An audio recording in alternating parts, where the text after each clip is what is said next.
અંબાપુર લૂંટ with મર્ડરનો case છે। ખૂબ જ ચર્ચાસ્પદ આ કેસ છે કે આખરે કોણ હતું સાયકો કિલર। એને રાજકોટના ગામડામાંથી દબોચી લેવાયો અને ફોન સતત સ્વિચ ઓફ આવતો હતો।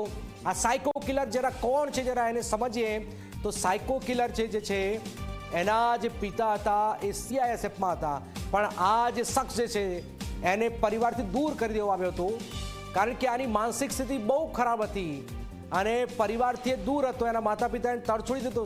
છાપામાં જાહેરાત આપી હતી કે આ હવે મારા સંતાન સાથે વિપુલ સાથે કોઈ લેવા દેવા છે જ નહીં। આ વિપુલ કોઈ બી કપલને જોતો તો એના મગજનો પારો આસમાને પહોંચતો અને આસમાને પહોંચ્યા બાદ ઘણીવાર લૂંટ કરતો। લૂંટની સાથે સાથે આ વિપુલે એ શખ્સ એ યુવક આશાસ્પદ યુવકની હત્યા કરી નાખી। યુવતીને પણ ગંભીર ઇજાઓ પહોંચી અને આખરે પોલીસે એને દબોચી લીધો। પણ આજે જ્યારે ઘટના સ્થળે અંબાપુર પાસે એને લઈ જવામાં આવી રહ્યો હતો ત્યાં ઘટના સ્થળે શું કર્યું એને એ જાણવાનો પ્રયત્ન કરવામાં આવી રહ્યો હતો ત્યારે આખરે તે ભાગવાનો પ્રયાસ કરી રહ્યો હતો। કહેવાય રહ્યું છે કે પોલીસની બંદૂક છીનવવાનો પણ પ્રયાસ કર્યો હતો। પોલીસે સામે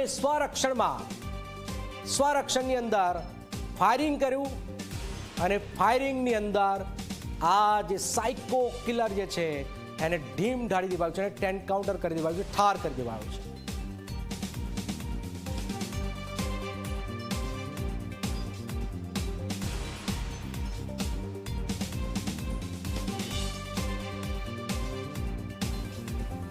તો આખરે આ ખૂબ જ મહત્વપૂર્ણ દીક્ષિતા મારી સાથે જોડાય છે। દીક્ષિતા, જે ઘટનાક્રમ જે છે એ હતપ્રત છે, જે કપલ જે લોકો ફરતા હોય છે એ ચિંતા ઉપજવનાર હિતલ પણ આપણી સાથે જોડાઈ ગયા છે।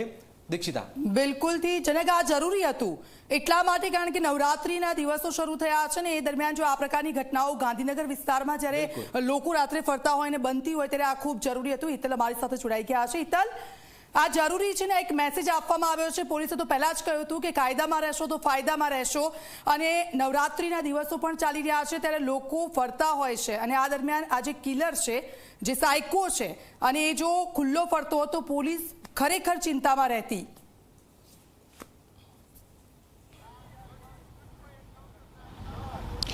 જી દીક્ષિતા, ચોક્કસ કહી શકાય જે જગ્યાએ ઘટના બની હતી જોગાનું જોગ, જે જગ્યાએ વૈભવ જેનો જન્મદિવસ હતો ને એ જ જગ્યાએ આ સાયકો કિલરે તેની હત્યા કરી હતી। એ જ જગ્યાએ રિકન્સ્ટ્રક્શન દરમિયાન પોલીસની જે પોલીસ સાથે એ થોડીક એ થયું અને ક્યાંક ને ક્યાંક પોલીસ પર હુમલો કરીને એ ભાગવાનો કોશિશ કર્યો ત્યારે પોલીસે 100 બચાવમાં 3 રાઉન્ડ જેટલા ફાયરિંગ કર્યા હોવાની વિગતો જાણવા મળી રહી છે અને એ જ જગ્યા ઉપર જે સાયકો કિલર છે વિપુલ એની પણ એન્કાઉન્ટર થયું હોવાની અત્યારે વિગતો છે। અત્યારે પોલીસ અહીંથી કોઈને આગળ નથી જવા દેતી, પણ જે પ્રકારની સ્થિતિ સર્જાઈ છે એ અત્યારે આપ જે દ્રશ્યો છે એ દ્રશ્યો જોઈ શકે છે। પોલીસે સમગ્ર વિસ્તારને કોર્ડન કરી લીધો છે અને આ સમગ્ર જે જગ્યાએ જે નર્મદા કેનાલ છે અંબાપુરની એ કેનાલની જગ્યાએ જ આ ઘટના બની છે ને આ ઘટના બનતાની સાથે જ જે લોકો સંકળાયેલા છે સીધી રીતે જોવા જઈએ તો ક્યાંક ને ક્યાંક ગુજરાતની જનતા આ ઘટના બની વૈભવના જન્મદિવસે તેની જે હત્યા અહીંયા રાત્રે 1:30 થી 2 વાગ્યા દરમિયાન કરવામાં આવી હતી। પોલીસ અને ઉચ્ચ અધિકારીઓ અહીંયા પહોંચ્યા છે। એ લોકો જે ઘટના સ્થળ અંદર છે એ ઘટના સ્થળ પર પહોંચ્યા છે અને એ ઘટના સ્થળ ઉપર પહોંચ્યા પછી આ આખી ઘટનાનું એ કર્યું છે। ચોક્કસ સીધી રીતે એક મહિલા છે, મહિલા આ વેદનાને સમજી શકે। બેન, અહીંયા 2-3 દિવસ પહેલાં જે પ્રકારે સાયકો કિલરે વૈભવ નામના છોકરાની હત્યા કરી હતી, આજે એ સાયકો કિલર પોલીસ પર હુમલો કર્યો અને પોલીસની ગોળીમાં માર્યો ગયો છે। એ તમે શું કહેશો આ પ્રકારના આરોપીને, જેની એ આરોપી પણ છેલ્લે મરી ગયો છે? જે થયું, જે ઘટના ઘટી એ બહુ સારું થયું કારણ કે આવા લોકોની અત્યારે આ દેશમાં જરૂર નથી। આના કારણે નિર્દોષ માણસોના ઘણાના મૃત્યુ થાય એ વ્યાજબી નથી। છોકરાને એકલાને મોકલવું એ બીક લાગે આપણને, રાત્રે મોકલવું, રાતે આવવું એ બીક લાગે અહીંયા। એટલે જે થયું એ સારું થયું। જે થયું એ સારું થયું. જે ગુજરાતની જનતાનો એક જ અવાજ છે કે જે પ્રકારની ઘટના બની છે એ પ્રકારે સારું થયું છે. એ પ્રકારે જે પ્રકાર પોલીસ અત્યારે ક્યાંક ને ક્યાંક સીધી કરી રહી છે. જે પ્રકારે અત્યારે જે દ્રશ્યો છે, જે ઘટના સ્થળ ઉપરના અહીંથી દૂરથી જે દ્રશ્યો દેખાય છે એ દ્રશ્યો ઉપરથી એવું ક્લિયર લાગે છે કે જે પ્રકારની પોલીસ સાથે સંઘર્ષ થયો અને સંઘર્ષ પછી પોલીસે 100 બચાવમાં 3 રાઉન્ડ ફાયરિંગ કર્યું હોવાની અત્યારે પ્રાથમિક વિગતો છે. ચોક્કસ પોલીસ દ્વારા હજુ પુષ્ટિ કરવામાં નથી આવી, પણ દીક્ષિતા એવું ચોક્કસ કહી શકાય આ પ્રકારની જે ઘટના છે એ ઘટના જોવા જઈએ. આપ શું માનો છો? જે પ્રકારે અહીંયા હત્યા થઈ હતી એ જ હત્યારા જે સાયકો ક્લિયર છે એની પણ પોલીસ સાથે મુઠભેડમાં મૃત્યુ થયું છે. પોલીસે એનું એન્કાઉન્ટર કર્યું છે. શું લાગે છે તમને એક ગુજરાતના નાગરિક તરીકે? સાચી વાત છે તમારી, પણ આમાં જે આ ચીજો આપણા શું કહેવાય, આ પોલીસ જે કરે છે બહુ સાચું જ કરે છે. આમ પોલીસ જે પ્રકારે હત્યા થઈ હતી એનો ક્યાંક ને ક્યાંક એ જ પ્રકારનો અંજામ એ જ પ્રકારનો અંજામ લાગે છે. વાત સાચી તમારી. તમે યંગ છો, તમે અહીંથી ઘણીવાર નીકળતા હશો. જે પ્રકારની ઘટના બન્યા પછી એક અહીંથી પસાર થવું, રાત્રે પસાર થવું લાગે. જે ઘટના બની એને તમે કેવી રીતે જોવો છો? ડરનો માહોલ હતો સર આટલા ટાઈમથી. અત્યારે જે બી કર્યું એના લીધે સારું થયું. એન્કાઉન્ટર થવું જ જોઈએ, આવી સજા મળવી જ જોઈએ. દરેકને એન્કાઉન્ટર આવી રીતે જ થવા જોઈએ અને સજા આ રીતે જ મળવી જોઈએ. જેવા સાથે તેવું જ થવું જોઈએ. જી દીક્ષિતા, જેવા સાથે તેવું જ થવું જોઈએ એ પ્રકારની વાતો પણ લોકો જે અહીંથી પસાર થઈ રહ્યા છે અને જે ઘટનાથી વાકેફ છે એ લોકો પણ અહીંયા સ્પષ્ટ રીતે કરી રહ્યા છે. જી દીક્ષિતા. બિલકુલ, એટલે જનક લોકોનું પણ એવું કહેવું છે કે આજે થયું એ ખૂબ સારું થયું છે. બિલકુલ મિત્તલ આપણી પાસે આવીએ છીએ. આ ન્યૂઝ રૂમથી મિત્તલ પણ છે. પણ ગુજરાતમાં ઘણા સમય બાદ દીક્ષિતા એન્કાઉન્ટર શબ્દ ફરીથી આ ચર્ચામાં આવી રહ્યો છે અને આપ જુઓ કે પ્રજા પણ એને એક્સેપ્ટ કરી રહી છે. પ્રજા પણ સ્વીકારી રહી છે કે આવા લોકોને કાયદાની રીતે કામ કરે છે અને થવું જ જોઈએ, કાયદાની રીતે સજા મળવી પડે. પણ આ રીતે જ્યારે ઘટનાક્રમ બની રહી છે, મિત્તલ જોડાય. મિત્તલ, એક મેસેજ જે છે કે કાયદાકીય પ્રક્રિયા આપણે જાણીએ છીએ બધા, પણ આ એક જે છે કે બે આ લોકોને પ્રજા પણ એ કહી રહી છે કે આ લોકોને જે છે, આવા લોકોને કે આ રીતે ઠાર કરી દેવા જોઈએ અને આ તો એન્કાઉન્ટર થયું છે.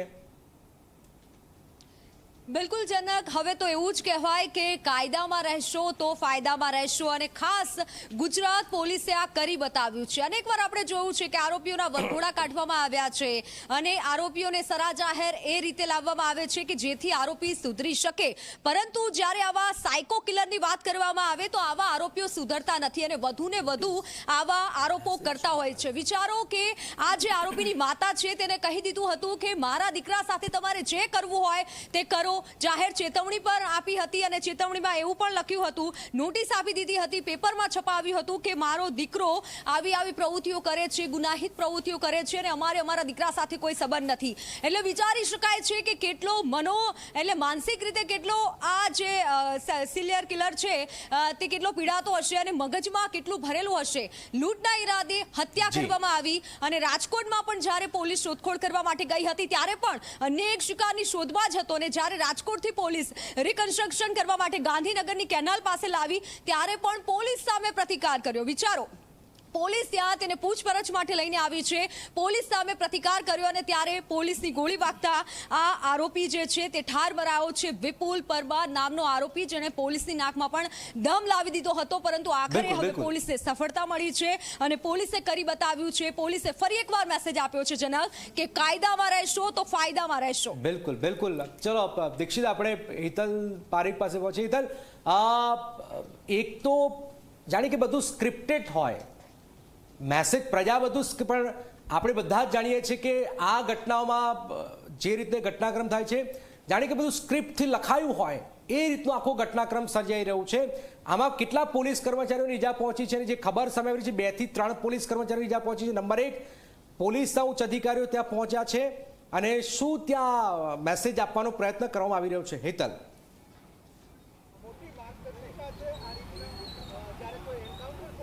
જી જનક, ચોક્કસ એવું કહી શકાય કે અત્યારે તાજેતરમાં જ બનેલી ઘટના છે, એટલે હજુ પોલીસનું સત્તાવાર કોઈ વર્ઝન સામે નથી આવ્યું.